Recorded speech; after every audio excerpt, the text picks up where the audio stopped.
Japan danas povezujemo sa redom, disciplinom, poštovanjem, mirnim društvom. Ali istorija Japana je sve samo ne mirna. U njoj pronalazimo žestoke ratnike koji su spaljivali manastire, vladare koji su sanjali o osvajanju Azije, samuraje koji su se pobunili protiv države koju su sami pomogli da stvore, umetnicu koju su milioni ljudi optuživali da je uništila najveći bend svih vremena i cara čija se odgovornost za jedan od najkrvavijih ratova u istoriji i danas raspravlja. Danas ne govorimo o 5 najgorih ljudi u japanskoj istoriji, nego govorimo o ljudima koji su izazvali kontroverze. Za njih postoji ozbiljna dilema. Da li su bili heroji ili negativci, vizionari ili fanatici, žrtve okolnosti ili ljudi koji su sami donosili strašne odluke. Pre nego što krenemo sa listom, pozivam vas da se obavezno pretplatite na kanal Japan u srcu. Ovdje pričam isključivo o Japanu, japanskoj kulturi, tradiciji i istoriji. 5. mesto, Oda Nobunaga. Ujedinitelj ili brutalni tiranin. Zamislite Japan u 16. veku. Rat traje vekovima, niste bezbedni, samurajski klanovi se bore, nadmeću ko će da zavlada Japanom. Jedno vreme potpuno ludo i potpuno nebezbedno. Svako ratuje sa svakim. U to vreme pojavljuje se Oda Nobunaga. Jedinstvena ličnost, ujedinitelj. Ali Nobunaga nije bio tip vladara koji je mnogo mario za tradiciju, naprotiv. Bio je fasciniran mnogim novim stvarima. Dozvoljavao je Portugalcima da trguju na području Japana. Prihvatio je hrišćanstvo. Uveo je arkebuze, puške, u svakodnevno ratovanje. U bici kod Nagašina i u drugim sukobima njegova vojska koristila je velike količine arkebuza, što je predstavljalo ozbiljnu promjenu u japanskom ratovanju. Ali ono po čemu je Nobunaga ostao upamćen nije samo vojna genijalnost, već neverovatna brutalnost. Prvi put je brutalan bio u borbi da postane zapovednik svog klana. Tu se nemilosrdno obračunao sa svojim rođacima. Ali to nije bilo ništa. Jedna od najpoznatijih epizoda dogodila se 1571. godine. Na planini Hiei kod Kyota nalazio se Enryaku-ji, jedan od najvažnijih budističkih kompleksa u Japanu. Monasi sa planine nisu bili miroljubivi monasi. Njihove institucije su posjedovale ogromnu političku i vojnu moć i predstavljali su protivnike Nobunage. Nobunaga je naredio opšti napad. Kompleks je spaljen, a veliki broj ljudi je ubijen. To nije bio izolovan incident. Nobunaga se tako razočunavao i sa drugim protivnicima. Pa tako je i sa Iko-Iki pokretom, koji su činili monasi, seljaci, budisti. Taj isti čovjek koji je bio tako nemilosrdan prema svojim protivnicima i nije mario da li su tu žena, deca, starci, bukvalno ubijao je sve pred sobom, ispaljivao svu zemlju i komplekse pred sobom, jer je na neki način bio i modernizator Japana, neko ko prihvata nove vrednosti i uvodi neku potpuno novu kulturu u Japan. Rušio je stare centre moći, otvarao mogućnost trgovini, otvorio vrata hrišćanima. Njegove delatnosti i njegovi nasljednici konačno su ujedinili Japan. I sad kako ga posmatrati, kao ujedinitelja ili kao brutalnog ratnika? Pa, bio je jedno i drugo. Ne može se osporiti neverovatna količina mržnje koju na sebe navukao i neki potezi koji zaista ne mogu nikako da se opravdaju. I to je na kraju krajeva dovelo do njegove, možda i rane, smrti, pre nego što je uspio da ujedini Japan. S druge strane, bio je vizionar. Bio je čovjek ispred svog vremena i upravo njegova dela omogućila si Toyotomi Hideyoshiju i Tokugawa Ieyasu da konačno ujedine Japan. Dakle, njegovo istorijsko mesto je nedvojbeno, zaslužuje da se nazove jednim od ujedinitelja Japana. S druge strane, ne mogu mu se ni oprostiti svi gresi koje je napravio. Na mestu broj 4 idemo na Nobunaginog naslednika, jer to su bila zaista burna vremena, kraj Sengoku Jideia, perioda neprestanih građanskih ratova u Japanu. I ovo vreme je izrodilo jednu zaista kontroverznu ličnost, a to je bio Toyotomi Hideyoshi. Njegova biografija je bila gotovo kao filmski scenarij. Naime, Hideyoshi je rođen u porodici seljaka, farmera, nije imao nikakvo aristokratsko poreklo, a uzdigo se do ubedljivo najmoćnijeg čoveka u Japanu i ujedinitelja. U zemlji kao što je Japan, gde je gotovo sve u hijerarhiji, to je potpuno nezamislivo, to je podvig neviđenih razmera. Hideyoshi je bio neverovatno ambiciozan čovjek. Nakon Nobunagine smrti 1582. godine, Hideyoshi je uspeo da postepeno preuzme njegovu poziciju i na kraju ujedini Japan. Ali onda se desilo nešto zanimljivo. Možda mu je vlast udarila u glavu ili nešto slično. Uglavnom, Hideyoshi je postao onako sumnjičav i počeo da donosi čudne odluke. Japan mu više nije bio dovoljan. Počeo da sanja prvo osvajanjem Koreje, a zatim i Kine i cele Azije. Možete li zamisliti da Japan kao ostrvska zemlja vlada cijelom Azijom? Pa Toyotomi Hideyoshi je verovao u to. Imao je još jedan praktičan razlog, jer svi ti samuraji, svi ti daimyoji koji su se neprestano borili 200-300 godina, nisu odjednom mogli da postanu mirni. Da ih je ostavio tako u Japanu nezainteresovane, vjerojatno bi se oni nastavili sa nekim međusobnim sukobima. Ovako im je dao zajednički cilj. Hajde da osvojimo Koreju i Kinu. Godine 1592. Toyotomi je pokrenuo invaziju na Koreju.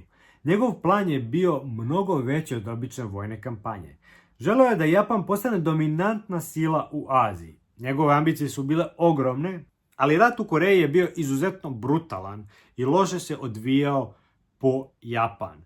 Japanci, iako su imali dominantno znanje što se tiče ratnika i slično, opet nisu bili toliko brojni i nisu se dobro snalazili na terenu koji nisu poznavali. A i Kinezi su pomogli Koreancima, jer su oni osjetili da opasnost dolazi posle po njih. To što Japanci nisu mogli dobro da napreduju u Koreji ih je frustriralo, pa su krenuli da prave i neke zločine. Jedna od najmračnijih epizoda je običaj da se od ubijenih neprijatelja donose nosevi i uši kao ratni trofej i da shodno tome oni dobijaju platu. Hideyoshi je bio veoma zanimljiva ličnost, jer osim toga što je deklarativno makar stalno pričao o miru i ujedinjenju Japana, on je doveo veliko stradanje japanskoj ratničkoj klasi i zapravo je rat premestio iz Japana u Koreju i mnogi nevini su stradali.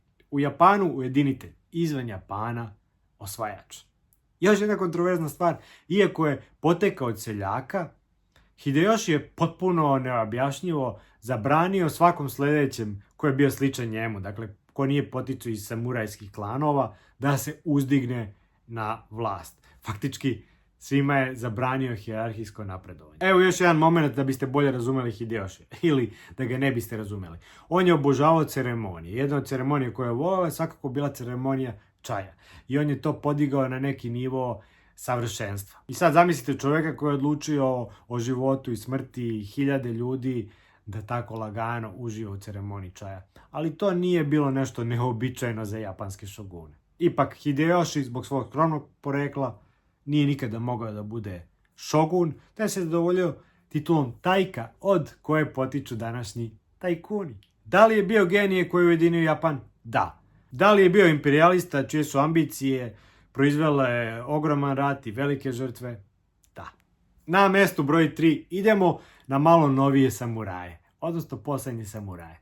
Na mestu broj 3 je Saigo Takamori. Poslednji samuraj koji se pobunio protiv Japana.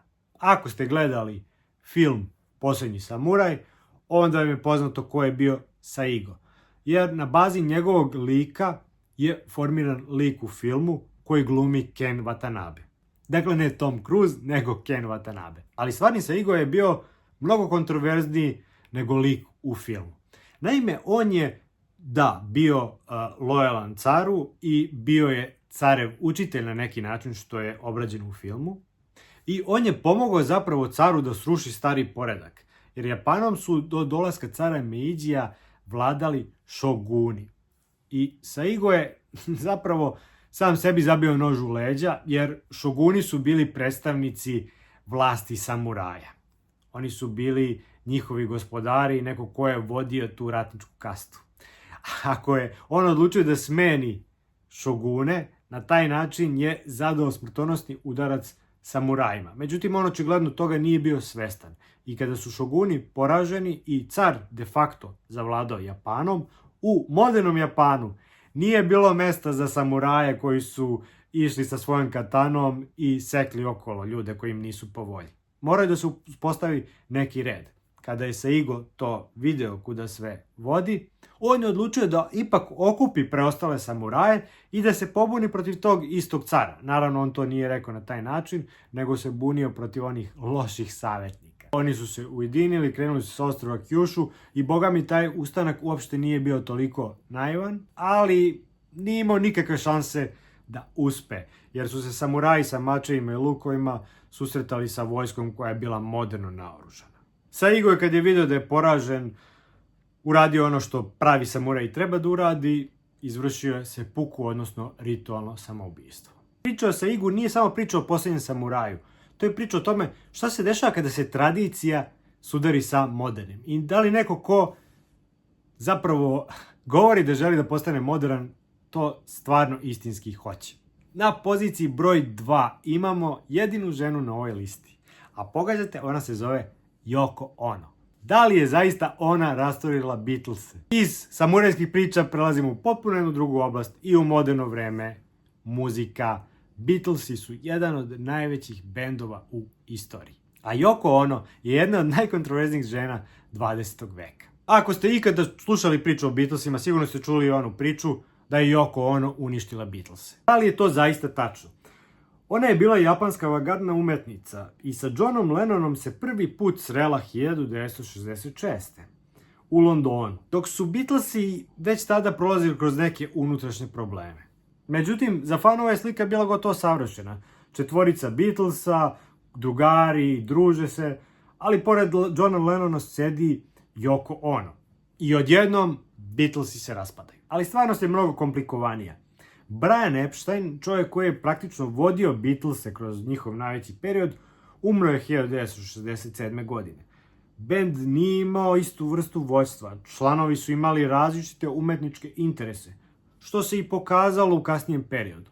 Postojali su sukobi oko novca, menadžmenta i budućnosti benda. Paul McCartney je kasnije izričito rekao da Yoko Ono nije rasturila Beatlese i da su problemi unutar benda postojali i pre nje. Ona nije bila samo žena Johna Lennona, ona je bila istinski avangardna umetnica. Njena umetnost bila je konceptualna, provokativna i mnogima nerazumljiva. Upravo zato je deo publike Beatlesa nikada nije prihvatio.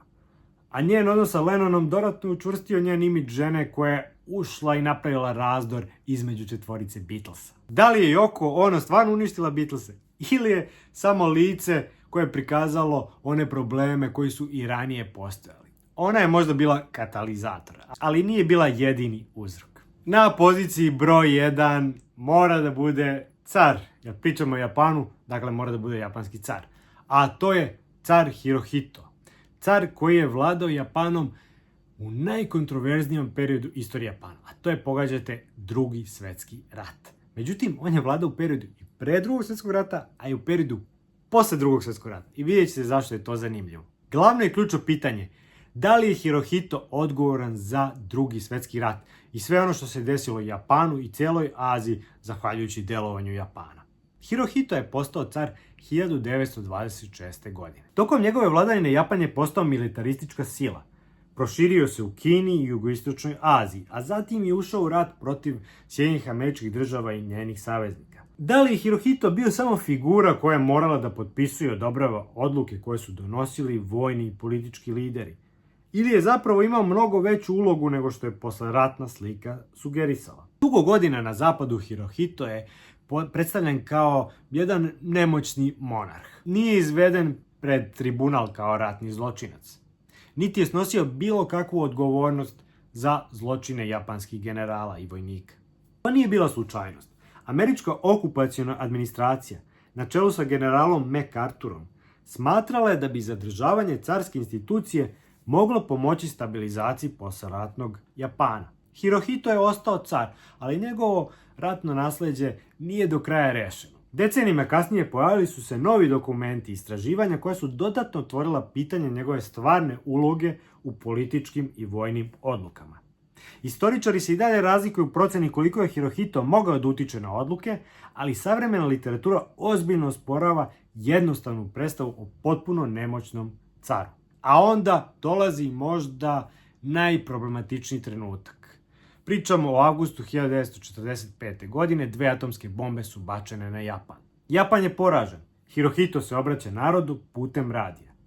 To je prvi put da veliki deo japanskog stanovništva direktno čuje glas svog cara. Japan se predaje, što je bilo nezamislivo u celoj istoriji Japana. Čovek koji je tokom rata bio gotovo božanska figura sada postaje simbol novog posleratnog Japana. I možda čovjek koji je najzaslužniji za ogroman razvoj Japana, za sve ono što se desilo 50-ih, 60-ih i 70-ih godina. Upravo zbog toga je pitanje Hirohitove odgovornosti jedno od najkontroverznijih i najotvorenijih pitanja u japanskoj istoriji. 5 ljudi, 5 potpuno različitih priča. Nobunaga je pokušao da stvori novi Japan rušeći stare centre moći. Hideyoshi je ujedinio Japan, ali je svoje ambicije proširio daleko izvan njegovih granica.